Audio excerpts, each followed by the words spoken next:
Hello, it's Phillip Taylor from Richmond Green Chambers speaking. I'm looking at a book from Oxford University Press. It's in the Oxford Principles of English Law series, and it's this book, English Private Law. It's in a second edition now, and it's been edited by Professor Andrew Burrows.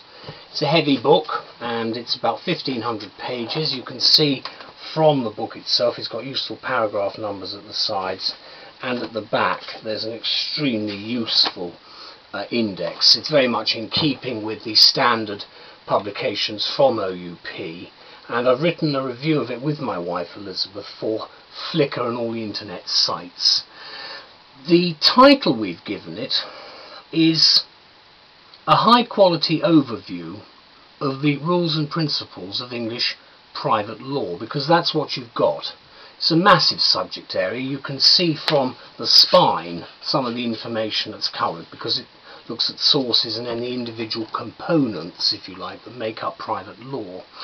The inspiration for this and its sister edition, English Public Law, came from the late Professor Peter Birks, whose aim was to identify the pressing need to create a clear, comprehensive, thorough and authoritative overview of English private law for the benefit and convenience of practitioners, academics and students alike.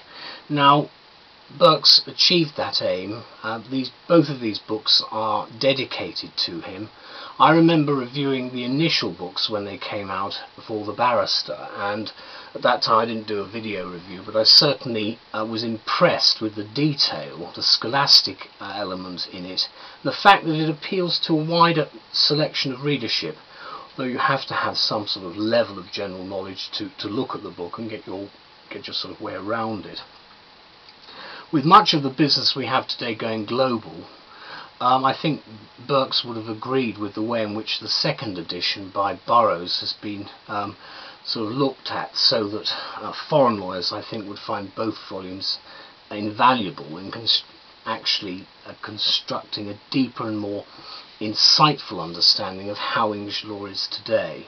Now, for the private law element, it's been thoroughly updated, and certainly there are chapters which have been completely rewritten. There are nicely, finely honed pieces of wisdom and expertise with a formidable array of legal academic firepower behind the books.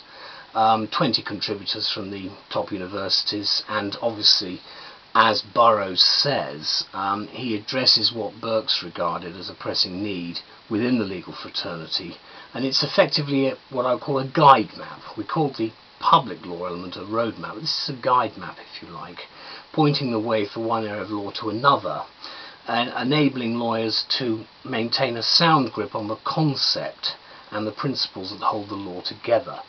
Therefore, what we've got is what Birks' aim has now achieved, which is a coherent economical account, not only of individual topics, but also the larger categories of the law and the way they fit together, and hence of the law itself.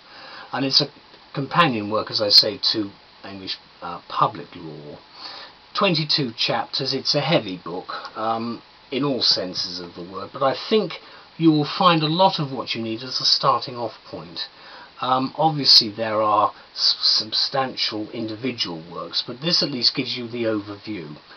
The original aim, therefore, was for the 2 companion volumes to be on every English lawyer's desk, if you like, as at least the first point of reference. I've certainly used it as that myself, as something that I could direct students to in the library if there's a particular problem. So I do think that that has worth in itself. But I think you should also note the lengthy table of cases, treaties and so forth, and everything else that's there gives it that substantive element as well. So let me conclude by saying that in our view every lawyer should have a copy of it, because it's obviously a most reliable book. You can find the law in one place from which to start further research. It's worth the time to rummage through its contents to gain the best private law perspective, and I think you get it here. So thank you to all the people involved and to OUP. Bye bye.